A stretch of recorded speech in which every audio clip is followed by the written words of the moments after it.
ஆன்மீக பயணத்தில் வந்து நீங்கள் ஈடுபடுறதுக்கான வாய்ப்பு இருக்குதுன்னு சொல்லிட்டு சொல்லலாம். மோஸ்ட்லி வந்து இந்த டைம் பீரியடில் வந்து நீங்கள் திருக்கோயில் சந்தர்சனம் பண்ணுறது, நிறைய பேர் குருஸியை வந்து மீட் பண்ணுறது, அவங்களிருந்து வந்து பாடி மேக் ஓவர் டிரான்ஸ்ஃபர்மேஷன்ஸ் பண்ணணும் நினைக்கிறவங்களுக்கு வந்து இது ரொம்ப நல்ல டைம் பீரியடாக அமையணும்னு சொல்லிட்டு சொல்லலாம். இப்போ நீங்கள் கற்றுக்கின எந்த ஒரு வித்யா இருந்தாலும் அது வந்து உங்களுக்கு ஃப்யூச்சரில் யூஸ் ஆகும். அதனால படித்த எந்த ஒரு படிப்பாக இருந்தாலும் அது நமக்கு வந்து எதிர்காலத்தில் நமக்கு சோறு போடும். கண்டிப்பாக எதிர்காலத்தில் பணம் சம்பாதிக்கிறதுக்கு வந்து அது யூஸ்ஃபுல் ஆகும்.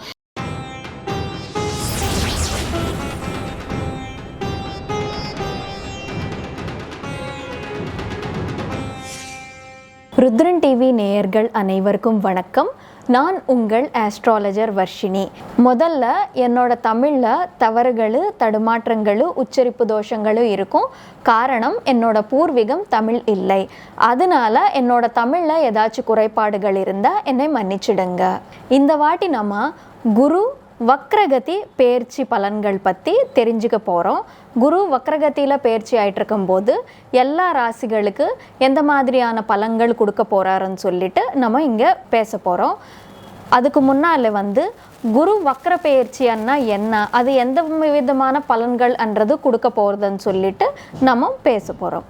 இப்போது பொதுவாகவே பார்த்திங்கன்னா குரு வந்து பெயர்ச்சி ஆகிட்டு இருக்கும்போது, நார்மலாக பெயர்ச்சி ஆகிட்டு இருக்கும்போது 5ஆம் பாவத்து மேலேயும் 7ஆம் பாவத்து மேலேயும் 9ஆம் பாவத்து மேலேயும் பார்வை வைப்பார். அதனால குரு அவர் இருக்கிற ராசியோட பலன்கள் எந்த பாவத்தில் இருந்தால் அந்த ராசியோட பலன்களும் கொடுப்பாரு.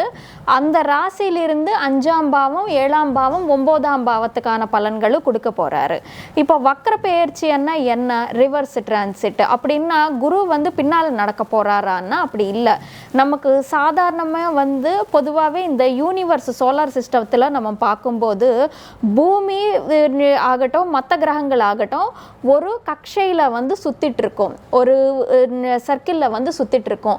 அந்த சர்க்கிளில் சுற்றிட்டு இருக்கும்போது சில வாட்டி என்னன்னா ஒரு சில கிரகங்களோட ஸ்பீடுன்றது குறையும். அப்போது பூமியிலிருந்து பார்க்கும்போது வந்து அந்த கிரகம் அப்படின்னா இப்போ குரு கிரகம் வந்து பூமிக்கு பின்னால் இருக்கிறது, பின்னால் பயணம் செய்கிறதுன்னு வச்சுக்கோங்க. அது நம்ம வந்து வக்ர பெயர்ச்சியாக பேச போகிறோம். இப்போது வக்ர பெயர்ச்சி ஆகிட்டு இருக்கும்போது என்ன, இப்போ குரு பெயர்ச்சி ஆகிட்டு இருக்கும்போது வந்து குரு 9ல் இருந்தால் 9ஆம் பாவத்துக்கான பலன்கள் கொடுக்க போகிறாரு. அங்கிலிருந்து வந்து 5ஆம் பார்வை 7ஆம் பார்வை 9ஆம் பார்வை வச்சுட்டு வந்து அந்த ராசிகளுக்கான 4 பலன்களும் கொடுக்க போகிறாருன்னு சொல்லிட்டு நம்ம பேசியிருந்தோம். அதே வந்து குரு வக்ரமாக பெயர்ச்சி ஆகிட்டு இருக்கும்போது என்ன பண்ணுவாருன்னா பின்னால் இருக்கிற ராசியோட பலன்கள் கூட கொடுக்க போகிறாரு. ஃபார் சப்போஸ் இப்போது குரு வந்து ரிஷபத்தில் பெயர்ச்சி ஆகிட்டு இருக்காருன்னு வச்சுக்கோங்க, ரிஷப ராசிக்காரங்களுக்கு வச்சுக்கோங்க. ரிஷப ராசிக்காரங்களுக்கு குரு வக்ர பெயர்ச்சி ஆகிட்டு இருக்கும்போது ரிஷப ராசிக்கு உண்டான பலன்கள் உங்களோட 1ஆம் பாவத்துக்கு உண்டான பலன்களும் கொடுப்பாரு. அப்படியே மேஷத்துக்கு உண்டான பலன்களும் கொடுக்க போகிறாரு. 12ஆம் பாவத்துக்கான பலன்களும் கொடுக்க போகிறாரு. அப்படி மொத்தமாக சேர்த்து 5 பாவத்துக்கான பலன்கள்ன்றது வக்ர பெயர்ச்சியில் நமக்கு கிடைக்க போகுது. இங்கே என்னன்னா மிக்சடு ரிசல்ட்ஸ் அப்படின்னா நமக்கு வந்து நம்ம பின்னால் இருக்கிற பாவத்துக்கான பலன்கள் 12ஆம் பாவம் ரிஷபராசிக்காரங்களுக்கு 12ஆம் பாவம் மற்றும் 1ஆம் பாவம் அந்த பாவம் 2 பாவங்களுக்குமே வந்து கலந்த ஒரு ரிசல்ட்ன்றது குரு வக்ர பெயர்ச்சியில் கொடுக்க போகிறாரு. இதுதான் குருவோட வக்ர பெயர்ச்சி. இப்போ நம்ம வந்து எல்லா ராசிகளுக்கான குரு வக்ர பெயர்ச்சி பலன்கள் பற்றி பார்ப்போம். கன்னி ராசிக்காரங்களுக்கு இந்த குரு வக்ர பெயர்ச்சி எந்த மாதிரியான பலன்கள் கொடுக்க போகுதுன்னு சொல்லிட்டு நம்ம பார்ப்போம். கன்னி ராசிக்காரங்களுக்கு பார்த்தீங்கன்னா மே 1ஆம் தேதியிலிருந்து குரு வந்து உங்களோட 9ஆம் பாவத்துக்கு வந்திருக்காரு. 9ஆம் பாவத்துக்கான பலன்கள்ன்றது கொடுத்துட்ருக்காரு. இப்போ இந்த அக்டோபர் 9ஆம் தேதிக்கு அப்புறமா குரு வந்து உங்களோட 9ஆம் பாவத்தில் வக்ரகதியில் வந்து பயிற்சி ஆகிட்டு இருக்க போகிறாரு. வக்ரகதியில் பயிற்சி ஆகிட்டு இருக்க போகும்போது என்ன மாதிரி உங்கள் பலன்கள்ன்றது உங்களுக்கு கொடுக்க போகிறாருன்னு பார்த்தீங்கன்னா குரு வந்து பொதுவாகவே 9ல் பயிற்சி ஆகிட்டு இருக்கும்போது வந்து ரொம்ப ரொம்ப நல்ல பலன்கள்ன்றது அமைச்சு கொடுப்பாரு. ஏன்னா 9ஆம் பாவம்னு பார்த்தீங்கன்னால பாக்யஸ்தானம், லக் ஹவுஸ். நமக்கு பொதுவாகவே வந்து தமிழில் ஒரு பழமொழி இருக்குது, ஓடி போனவனுக்கு வந்து 9ல் குருன்னு சொல்லிட்டு. அப்படின்னா 9ல் குரு இருக்கும்போது ஓடி போவாங்கன்னு இல்லை, ஒரு வேளை வந்து ஊரில் வந்து பயங்கரமாக கடன் வாங்கிட்டு வெளியூருக்கு பொழப்புக்காக போனவன் வந்து வெளியூரில் காசு சம்பாதிச்சுட்டு கெத்தாக வந்து திரும்பி சொந்த ஊருக்கு வரக்கூடிய டைம் பீரியட் 9ல குருன்னு சொல்லிட்டு சொல்லுவாங்க. இப்போ குரு வந்து 9ஆம் பாவத்தில் உங்களுக்கு ரிவர்ஸ் டிரான்சிட் ஆகிட்டு இருக்காரு, வக்கர பெயர்ச்சி ஆகிட்டு இருக்காரு. ஏன்னா ரிவர்ஸில் வந்து டிரான்சிட் ஆகிட்டு இருக்கும் போது நமக்கு வந்து பின்னால ராசிக்கான ரிசல்ட்ஸ்ன்றது கூட கொடுக்க போறாரு. ஸோ அப்படி இருக்கும்போது பார்த்தீங்கன்னா உங்களுக்கு 9ல குரு இருக்கும்போது நீங்கள் நினச்சதெல்லாம் நடக்கும். பட் 8ஆம் பாவத்தோட ரிசல்ட்ஸ்ன்றது ஒரு 25% வரும் இல்லையா? ஸோ அதனால வந்து ரொம்ப எஃபர்ட் போட்டாக்க தான் உங்களுக்கு வந்து நீங்கள் நினச்ச ரிசல்ட்ஸ்ன்றது கிடைச்சிரும். பொதுவாகவே குரு வந்து நார்மலி டிரான்சிட் ஆகிருக்கும் போது நீங்கள் 10% ரிசல்ட் 10% வந்து எஃபர்ட் போட்டால் கிடைச்ச ஒரு விஷயம் வந்து இந்த ரிவர்ஸ் டிரான்சிட் டைம் பீரியடில் நீங்கள் 25% எஃபர்ட் போட்டால் வந்து கிடைச்சிரும். அப்படியே 8ஆம் பாவத்துக்கும் 9ஆம் பாவத்துக்கான காமன் பாயிண்ட் என்னன்னு பார்த்தீங்கன்னா 8ஆம் பாவம் பார்த்தீங்கன்னா நம்பிக்கைக்கு சம்பந்தப்பட்ட ஒரு பாவம்னு சொல்லிட்டு சொல்லலாம். கடவுள் நம்பிக்கை, அப்படியே வந்து ஏதாச்சும் ஒரு ஹிஸ்டாரிக் மான்யூமெண்ட்ஸ்க்கு சம்பந்தப்பட்ட ஒரு விஷயங்கள் தெரிஞ்சுக்கிறணும்ன்ற ஆர்வம், அப்படியே வந்து நமக்கு இந்த சிதம்பர ரகசியம் இந்த மாதிரியான விஷயங்கள் தெரிஞ்சுக்கணும்ன்ற ஆர்வம் வந்து 8ஆம் பாவம். நம்பிக்கைகள் ஸ்பிரிச்சுவாலிட்டியிலேயே வந்து ஒரு கண்ணுக்கு தெரியாத ஒரு மறைவாக இருக்கிற ஒரு சில விஷயங்கள். 9ஆம் பாவம்னு பார்த்தீங்கன்னா ரிலிஜனுக்கு சம்மந்தப்பட்ட பாவம். ஸோ இந்த டைம் பீரியடில் பார்க்கும்போது உங்களுக்கு பக்தின்றது ஏறுறதுக்கான வாய்ப்புன்றது இருக்குது. ஆன்மீகத்துக்கு சம்பந்தப்பட்ட ஒரு விஷயங்கள்ன்றது அதிகமாக நீங்கள் பார்க்கறதுக்கான வாய்ப்பு இருக்கும். ஆன்மீக பயணத்தில் வந்து நீங்கள் ஈடுபடுறதுக்கான வாய்ப்பு இருக்குதுன்னு சொல்லிட்டு சொல்லலாம். மோஸ்ட்லி வந்து இந்த டைம் பீரியடில் வந்து நீங்கள் திருக்கோயில் சந்தர்சனம் பண்ணுறது, நிறைய பேர் குருசியை வந்து மீட் பண்ணுறது, அவங்களிருந்து வந்து நிறைய விஷயங்கள் நிறைய நாலெட்ஜ்ன்றது தெரிஞ்சுக்கிறது, ஒரு சில ரகசியங்கள் நிறைய பேருக்கு வந்து நிறைய இப்போ ஒரு திருக்கோயில் இருக்குதுன்னு வச்சுக்கோங்க, அதுக்கான ஹிஸ்ட்ரி பற்றி நிறைய பேருக்கு நார்மலாக தெரியும். பட் உலகத்துக்கு தெரியாத ஒரு சில விஷயங்கள்ன்றது கூட இருக்கும். ஒரு 2-3% பேருக்கு தான் தெரிஞ்ச ஒரு விஷயங்கள்ன்றது. அந்த மாதிரி விஷயங்கள் தெரிஞ்சுக்கிறதுக்கு இது ரொம்ப நல்ல டைம் பீரியட். மிக முக்கியமாக பார்த்தீங்கன்னா கன்னிராசியில் பிறந்த ஆஸ்ட்ராலஜர்ஸ்க்காகட்டும், அதே மாதிரியாக பார்த்தீங்கன்னா இந்த ஒரு வாஸ்தாகட்டும், எதாக இருந்தாலும் ஆக்கல்ட் சயின்சஸ் கற்றுக்கணும்னு நினைக்கிறவங்களுக்கு இது ரொம்ப ரொம்ப ரொம்ப ரொம்ப நல்ல டைம் பீரியட்னு சொல்லிட்டு சொல்லலாம். ஆக்கல்ட் சயின்சஸ் விஷயமா வந்து இன்டெப்த் அனாலிசிஸ், இன்டெப்த் எஜுகேஷன் படிக்கணும்னு நினைக்கிறவங்களுக்கு வந்து இது ரொம்ப ரொம்ப நல்ல டைம் பீரியட்னு சொல்லிட்டு சொல்லலாம். பட் இருந்தாலுமே சரி, மற்றவங்களுக்கு எப்படி இருக்கும்னு பார்த்தீங்கன்னா 8ஆம் பாவத்தோட ரிசல்ட்ஸ்ன்றது குரு கொடுப்பாரு. ஸோ 8ஆம் பாவம் வந்து பார்த்தீங்கன்னால நமக்கு அது வந்து அதிகமாக செலவு கொடுக்கக்கூடிய பாவம்னு சொல்லலாம். அப்படியே வந்து எதிர்பார்க்காத வகையில் வந்து ஒரு சில விஷயங்கள்ன்றது நடக்கிறதுக்கான வாய்ப்புண்டு. எதிர்பார்க்காத வகையில் பண செலவும் இருக்கும், எதிர்பார்க்காத வகையில் பண வரவும் இருக்கும். ஃபார் சப்போஸ் இந்த கன்னிராசிக்காரங்களுக்கு பொதுவாகவே அவர் பயிற்சி ஆகிட்டு இருக்கிற நட்சத்திரம் வக்ரகத்தில் இருந்தாலுமே அது வந்து 9ஆம் பாவத்தில் இருக்கிற ஒரு நட்சத்திரம் தான், ரிஷபராசியில் இருக்கிற நட்சத்திரம் தான். அதனால 9ஆம் பாவம் ரிசல்ட்ஸ்ன்றது பாசிட்டிவாக உங்களுக்கு 75% இருக்கும். இந்த டைம் பீரியடில் உங்களுக்கு எதிர்பார்க்காத வகையில் பண வரவுன்றது கூட இருக்கலாம். எதிர்பார்க்காத வகையில் வந்து நீங்கள் லாங் ஜெர்னி ட்ராவல்ஸ்ன்றது பண்ணுறதுக்கான வாய்ப்புண்டு. முக்கியமாக திருக்கோயில்கள் போகிறதுக்கான வாய்ப்புண்டுன்னு சொல்லிட்டு சொல்லலாம். ஒரு சில பர்சன்ஸே வந்து நீங்கள் எதிர்பார்க்காத வகையில் ஒரு சில குருஸே வந்து மீட் ஆகிட்டு உங்களுக்கு நல்ல குரு கிடைப்பதுக்கான வாய்ப்புண்டுன்னு சொல்லிட்டு சொல்லலாம். ஃபார் சப்போஸ் பார்த்தீங்கன்னா நீங்கள் ஒருத்தருக்கு வந்து கடனாக கொடுத்துருப்பீங்க, பணம் கொடுத்துருப்பீங்க, அந்த பணம் வந்து உங்களுக்கு திரும்பி வராது. ஸோ அந்த மாதிரி டைம் பீரியடில் பார்த்தீங்கன்னா நீங்கள் இனிமேல் இவன் திரும்பி கொடுக்க மாட்டான், கேட்டு என்னோட வாய் வந்து வலிச்சது தவிர்த்து அவன் திருப்பி கொடுக்கவே இல்லைன்னு சொல்லிட்டு நீங்கள் விட்டு கொடுக்கறதுக்கு தயாராக இருப்பீங்க. பட் அந்த டைம் பீரியடாக அவரே வந்து உங்களுக்கு கால் பண்ணிவிட்டு பணம் வந்து திரும்பி கொண்டு வந்து உங்ககிட்ட சேர்த்துறதுக்கான வாய்ப்புண்டுன்னு சொல்லிட்டு சொல்லலாம். எதிர்பார்க்காத வகையில் ஒரு சில பக்திக்கு சம்மந்தப்பட்ட ஈவெண்ட்ஸ்லாம் கூட நீங்கள் கலந்துக்கிறதுக்கான வாய்ப்புண்டுன்னு சொல்லிட்டு சொல்லலாம். இப்போது 9ஆம் பாவத்திலிருந்து பார்த்தீங்கன்னா உங்களோட ராசி மேலே குரு வந்து பார்வை வைப்பார். இந்த டைம் பீரியட் வந்து நீங்கள் ஹெல்த் வைஸ் நல்லா கவனமாக எடுத்துக்கிறதுக்கு, நல்ல டயட் சாப்பிட்றதுக்கு, பாடியில் வந்து yoga, gym, work outs, walking இந்த மாதிரி விஷயங்கள் பண்ணுறதுக்கு ரொம்ப நல்ல டைம் பீரியட். ரொம்ப நாளாக வந்து நீங்கள் பாடி மேக் ஓவர் டிரான்ஸ்ஃபர்மேஷன்ஸ் பண்ணணும் நினைக்கிறவங்களுக்கு வந்து இது ரொம்ப நல்ல டைம் பீரியடாக அமையணும்னு சொல்லிட்டு சொல்லலாம். அப்படியே பார்த்திங்கன்னா இந்த 9ஆம் பாவத்திலிருந்து 3ஆம் பாவத்து மேலே பார்வை வைப்பார். யங்கர் சிப்ளிங்கோட சப்போர்ட்ன்றது உங்களுக்கு கிடைச்சிரும். அப்படியே உங்களுக்கு தைரியம்ன்றது செல்ஃப் கான்ஃபிடென்ஸ்ன்றது பயங்கரமாக இருக்கும் இந்த மாதிரி டைம் பீரியட்லான்னு சொல்லிட்டு சொல்லலாம். அப்படியே பார்த்திங்கன்னா உங்களோட பஞ்சம பாவத்து மேலே பார்வை வச்சுட்டு இருக்காரு. முக்கியமாக கன்னி ராசிக்காரங்களை பொறுத்த வரைக்கும் ஏதாச்சும் உங்க தொழில் சம்பந்தமா கத்துக்கணும்னு ரொம்ப வருஷமா நினைச்சிட்டு இருக்கீங்கன்னா இந்த டைம் பீரியட்ல ஏதாச்சும் ஒரு கோர்ஸ் எடுத்து கத்துக்கோங்க. ஏன்னா இப்போ நீங்க கத்துக்கின எந்த ஒரு வித்யா ஆயிருந்தாலும் அது வந்து உங்களுக்கு ஃபியூச்சர்ல யூஸ் ஆகும்.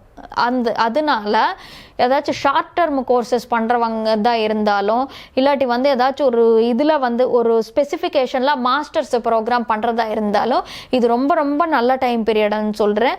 எப்போவும் 5ஆம் பாவத்தில் குரு இருக்கும்போது 9ஆம் பாவத்தில் குரு இருக்கும்போது படித்த எந்த ஒரு படிப்பாக இருந்தாலும் அது நமக்கு வந்து எதிர்காலத்தில் நமக்கு சோறு போடும். கண்டிப்பாக எதிர்காலத்தில் பணம் சம்பாதிக்கிறதுக்கு வந்து அது யூஸ்ஃபுல் ஆகும். ஸோ இந்த டைம் பீரியடில் வந்து நீங்கள் ஆசைப்பட்ட யூனிவர்சிட்டிஸில் சீட் கிடைப்பதுக்கான நல்ல டைம் பீரியட். பட் 8ஆம் பாவத்தோட ரிசல்ட்ன்றது கொடுத்துட்டு இருக்காரு இல்லையா குரு. அதனால என்னன்னா நீங்கள் ஆசைப்பட்ட யூனிவர்சிட்டியில் தான் வந்து உங்களுக்கு சீட்டு கிடைச்சிரும். பட் என்னன்னா கடைசியாக வந்து விசா ஓகே ஆகாமல் இருப்பது இல்லாட்டி வேறொரு பிரச்சனை வந்துட்டு வந்து அது அப்படியே தள்ளி போயிட்டு பிரச்சனை கொடுத்து கடைசியாக அது உங்களுக்கு அது சக்ஸஸ்ஃபுல்லாக முடியும் அது. ஸோ அதனால என்னன்னா இந்த டைம் பீரியட் பொறுத்த வரைக்கும் ரொம்ப தொல்லையெல்லாம் இருக்காது. பட் உங்களுக்கு பொதுவாகவே வந்து ஒரு வாட்டி பண்ணால் முடிகிற விஷயம் வந்து 2-3 வாட்டி பண்ண வேண்டி வரும். அவ்வளோதான். கொஞ்சம் என்னன்னா நமக்கு வந்து டிலே பண்ணிட்டு அப்புறமா உங்களுக்கு நடக்கிறதுக்கான வாய்ப்புண்டுன்னு சொல்லிட்டு சொல்லலாம். மற்றபடி உங்களுக்கு 70% நல்ல பலங்கள் தான் இருக்குது. பட் ஒரு 30% மட்டும் என்னன்னா கொஞ்சம் வேலைன்றது கஷ்டமாக முடிகிறதுக்கான வாய்ப்புண்டுன்னு சொல்லிட்டு சொல்லலாம். இந்த டைம் பீரியடில் நீங்கள் வந்து பொதுவாகவே 10% எஃபோர்ட் போடுறது இந்த டைம் பீரியடில் 30% எஃபர்ட் போட்டால் உங்களுக்கு நல்ல பலன்கள் அமையும்னு சொல்லிட்டு சொல்லலாம். முக்கியமாக இந்த டைம் பீரியட் யாருக்கு நல்லா இருக்குதுன்னு பார்த்தீங்கன்னா அஸ்ட்ராலஜர்ஸ்க்கு ஃபாரின் ரிலேட்டடான வேலை பார்த்துட்டு இருக்கிறவங்களுக்கு, அப்படியே ஸ்டூடெண்ட்டு எப்ராட் ப்ரோக்ராம்ஸ் ஹையர் ஸ்டடீஸ்க்காக ஸ்டூடெண்ட் எப்ராட் ப்ரோக்ராம்ஸுக்காக வந்து இந்த ஏஜென்சிஸ் ஒர்க் பண்ணுவாங்க அவங்களுக்கு இந்த டைம் பீரியட் நல்லா இருக்குதுன்னு சொல்லிட்டு சொல்லலாம். அப்படியே பார்த்தீங்கன்னா ஃபாரின் யூனிவர்சிட்டிஸ்க்காக இங்கிலிருந்தே வந்து இந்த அலாட்மெண்ட்ன்றது பண்ணி கொடுப்பாங்க. இந்த டெஸ்ட்ன்றது பண்ணி கொடுக்குற ஒரு சில ஏஜென்சிஸ் ஒர்க் பண்ணும். அவங்க எல்லாத்துக்குமே வந்து இந்த டைம் பீரியட் ரொம்ப நல்லா இருக்குதுன்னு சொல்லிட்டு சொல்லலாம். அப்படியே பார்த்தீங்கன்னா மோஸ்ட்லி ஃபாரின் ரிலேட்டடாக ஒர்க் பண்ணிட்டு இருக்கிற எல்லா ஏஜென்சி வச்சுக்கிறவங்களுக்கு வந்து இது ரொம்ப நல்ல டைம் பீரியட்னு சொல்லிட்டு சொல்லலாம். அப்ராடில் வந்து ஜாப் அமைச்சு கொடுக்குற ஏஜென்சிஸ்க்கு இவங்க எல்லாத்துக்குமே வந்து இது ரொம்ப நல்ல டைம் பீரியட்னு சொல்லிட்டு சொல்லலாம். ஏவியேஷன் இண்டஸ்ட்ரியில் ஒர்க் பண்ணிட்டு இருக்கிறவங்களுக்கு, டூரிசம் அண்ட் டிராவல் இண்டஸ்ட்ரியில் ஒர்க் பண்ணிட்டு இருக்கிறவங்களுக்கு, திருக்கோயில் சம்பந்தமாக ஒர்க் பண்ணிட்டு இருக்கிறவங்களுக்கு, சில பேர் டெம்பிள்ஸ் டிபார்ட்மெண்ட்டில் ஒர்க் பண்ணிட்டு இருக்கிறவங்களுக்கு இது வந்து ரொம்ப நல்ல டைம் பீரியட்னு சொல்லிட்டு சொல்லலாம். சென்ட்ரல் கவர்மெண்ட்ல ஒர்க் பண்ணிட்டு இருக்கிறவங்களுக்கு இது வந்து ரொம்ப நல்ல டைம் பீரியட்னு சொல்லிட்டு சொல்லலாம். அப்படியே பார்த்தீங்கன்னா 9ஆம் பாவத்திலிருந்து உங்களோட ராசி மேலே பார்வை வச்சிருக்காரு இல்லையா. ஸோ பாடி ரிலேட்டட் தொழில் பண்ணுற எல்லாத்துக்குமே இது ரொம்ப நல்ல டைம் பீரியட்னு சொல்லலாம். அப்படியே பார்த்தீங்கன்னா 3ஆம் பாவத்து மேலே வந்து பார்வை வச்சிருக்காரு. உங்களோட இந்த ஸ்கில் ரிலேட்டடான ஒர்க் பண்ணிட்டு இருக்கிறவங்களுக்கு ஷார்ட் ஜெர்னிஸ், ஏன்னா 3ஆம் பாவம் பார்த்தீங்கன்னா ஷார்ட் ஜெர்னிஸ், 9ஆம் லாங் ஜெர்னிஸ். ஸோ இந்த டைம் பீரியட்ல வந்து திருக்கோயில் சந்தர்சனம் பண்ணுறதுக்கு வந்து ரொம்ப நல்ல டைம் பீரியட்னு சொல்லிட்டு ஏற்கனவே நான் சொல்லியிருக்கேன். ஸோ முக்கியமாக பார்த்தீங்கன்னா ஏதாச்சும் ஒரு மெயின் கோயில் அப்படின்னா நமக்கு இந்த மதுரை, திருப்பதி, காஷி இந்த மாதிரி மெயின் திருக்கோயிலில் வந்து ஒர்க் பண்ணிட்டு இருக்கிறவங்க, அதுக்கு சம்மந்தமாக ஒர்க் பண்ணிட்டு இருக்கிறவங்களுக்கு வந்து இது ரொம்ப நல்ல டைம் பீரியட்னு சொல்லிட்டு நம்ம சொல்லலாம். ஆன்மீகத்துக்கு சம்மந்தப்பட்ட பொருள் விற்கிற எல்லாத்துக்குமே வந்து இது ரொம்ப நல்ல, பூஜை பொருள் விற்கிற பிஸ்னஸ் இருக்கிறவங்களுக்கு வந்து இது ரொம்ப நல்ல டைம் பீரியட்னு சொல்லிட்டு நம்ம சொல்லலாம். அப்படியே பார்த்தீங்கன்னா இந்த டைம் பீரியடில் உங்களுக்கு எதர் லாங் ஜெர்னிஸ் ஆர் ஷார்ட் ஜெர்னிஸ்ன்றது தொழில் மூலமாக இருக்கிறதுக்கான வாய்ப்புண்டு, இல்லாட்டி நார்மல்லியாகவே இருக்கிறதுக்கான வாய்ப்புண்டு பீரியட்னு சொல்லிட்டு சொல்லலாம். 9ஆம் பார்வையால் வந்து 5ஆம் பாவத்து மேலே பார்வை வச்சிருக்காரு குரு. இந்த டைம் பீரியடில் பார்த்திங்கன்னா முக்கியமாக எஜுகேஷனுக்கு வந்து ரொம்ப நல்லா இருக்குது. மாணவர்களுக்கு மாணவிகளுக்கு வந்து இந்த டைம் பீரியட் ரொம்ப நல்ல டைம் பீரியடாக அமையும்னு சொல்லிட்டு சொல்லலாம். அப்படியே பார்த்திங்கன்னா இந்த ஒரு எதா இருந்தாலும் ஒரு ஸ்கில்ஸ் சொல்லி கொடுக்குறவங்களுக்கு வந்து இது ரொம்ப நல்ல டைம் பீரியட்னு சொல்லிட்டு சொல்லலாம். கோச்சிங் சென்டர்ஸ் வச்சுக்கிறவங்களுக்கு, காலேஜஸ் வச்சிருக்கிறவங்களுக்கு, ஸ்கூல்ஸ் வச்சிருக்கிறவங்களுக்கு வந்து இது ரொம்ப நல்ல டைம் பீரியட்னு சொல்லிட்டு சொல்லலாம். அப்படியே வந்து இந்த இசை சொல்லி கொடுக்குறவங்களுக்காகட்டும், இல்லாட்டி வந்து டான்ஸ் சொல்லி கொடுக்குறவங்களுக்காகட்டும், இது வந்து எதா இருந்தாலும் டீச்சிங் பண்ணிட்டு இருக்கிறவங்களுக்கு வந்து இது ரொம்ப நல்ல டைம் பீரியட்னு சொல்லிட்டு நம்ம சொல்லலாம். எஜுகேஷன் ரிலேட்டடாக எது பண்ணுறவங்களுக்காக இருந்தாலும் நல்ல டைம் பீரியட்னு சொல்லிட்டு சொல்லலாம். இப்போ ஃபார் சப்போஸ் ஒரு சில ஆப்ஸ் எஜுகேஷன் லெர்னிங் ஆப்ஸ் இருக்கும், அந்த லெர்னிங் ஆப்ஸ் நடத்துகிறவங்களுக்கு, இல்லாட்டி வந்து நமக்கு யூடியூப்பில் வந்து லெர்னிங் சேனல்ஸ் நடத்திட்டு இருக்கிறவங்க இருப்பாங்க, அவங்களுக்கு வந்து இது ரொம்ப நல்ல டைம் பீரியட்னு சொல்லிட்டு சொல்லலாம். சாஃப்ட்வேருக்கு சம்பந்தமான ஒரு சில கோர்சஸ் ட்ரைனிங் கொடுத்துட்டு இருக்கிறவங்களுக்கு இது ரொம்ப நல்ல டைம் பீரியட்னு சொல்லலாம். அப்படியே சில பேர் கார்பரேட் ட்ரைனர்ஸ் இருப்பாங்க, அந்த ட்ரைனர்ஸ்க்கு வந்து இது ரொம்ப நல்ல டைம் பீரியட்னு சொல்லிட்டு சொல்லலாம். அப்படியே இந்த மோட்டிவேஷ்னல் ஸ்பீக்கர்ஸ்க்கு, ட்ரைனர்ஸ்க்கு, பிளேஸ்மெண்ட் சைடு இருக்கிறவங்களுக்கு எல்லாத்துக்குமே வந்து இது ரொம்ப நல்ல டைம் பீரியட்னு சொல்லிட்டு சொல்லலாம். இந்த சில்ட்ரன்ஸ் டாக்டர்ஸ்க்கு வந்து இது ரொம்ப நல்ல டைம் பீரியட்னு சொல்லிட்டு சொல்லலாம். அஷ்டம குரு பிரச்சனைன்ற இப்போ குரு வந்து 9ல் வக்ரகத்தியில் பயிற்சி ஆகிட்டு இருக்காங்க. ஸோ அதனால என்னன்னா அஷ்டமத்துக்கு சம்மந்தப்பட்ட ஒரு ரிசல்ட்ஸ்ன்றது கொடுப்பாங்க. ஸோ அஷ்டமத்துக்கு சம்மந்தப்பட்ட ரிசல்ட்ஸ்ன்றது நம்ம குறைச்சிக்கிறதுக்காக என்ன பண்ணணும்னா குருவுக்கு வந்து நம்ம தத்தாத்திரேய ஸ்தோத்திரம் ஒன்று, அப்படியே பார்த்தீங்கன்னா குரு சரித்திரம் ஒன்று பாராயணம் பண்ணால் உங்களுக்கு ரொம்ப நல்ல ரிசல்ட்ஸ் அமையும். நெகட்டிவ் எஃபெக்ட்ஸும் மேலிஃபிக் எஃபெக்ட்ஸ் வந்து உங்களுக்கு குறையும்னு சொல்லிட்டு சொல்லலாம். மற்றபடி கன்னிராசிக்காரங்களுக்கு பார்த்தீங்கன்னா ஒரு 25-30% வந்து ஒரு சின்னதாக தடைகள் வந்தாலும், சின்னதாக பிரச்சனைகள்ன்றது இருந்தாலுமே சரி, இந்த டைம் பீரியட் வந்து 9ஆம் பாவாதிபதி வந்து வக்ரகத்தில் பயிற்சி ஆகிட்டு இருக்கிறதுனால உங்களுக்கு நல்ல பலன்கள் தான் அமையும். உங்களுக்கு எல்லா விதமான நல்ல பலன்கள் அமையணும்னு சொல்லிட்டு அந்த கடவுள்கிட்ட வேண்டிக்கிட்டு சர்வே ஜனா சுகினோ பவந்து. இந்த மாதிரியான பெயர்ச்சி பலன்கள், மாத பலன்கள், ஜோதிடத்துக்கு சம்மந்தப்பட்ட எதா இருந்தாலும் இன்புட்ஸ் வந்து தொடர்ந்து பார்க்க ருத்ரன் டிவிக்கு வந்து சப்ஸ்கிரைப் பண்ணுங்க. வீடியோ வந்து உங்களுக்கு பிடிச்சிருந்தா லைக் பண்ணுங்க, ஷேர் பண்ணுங்க. கீழே காமெண்ட் செஷனில் வந்து காமெண்ட் பண்ணுறது மட்டும் மறக்காதீங்க.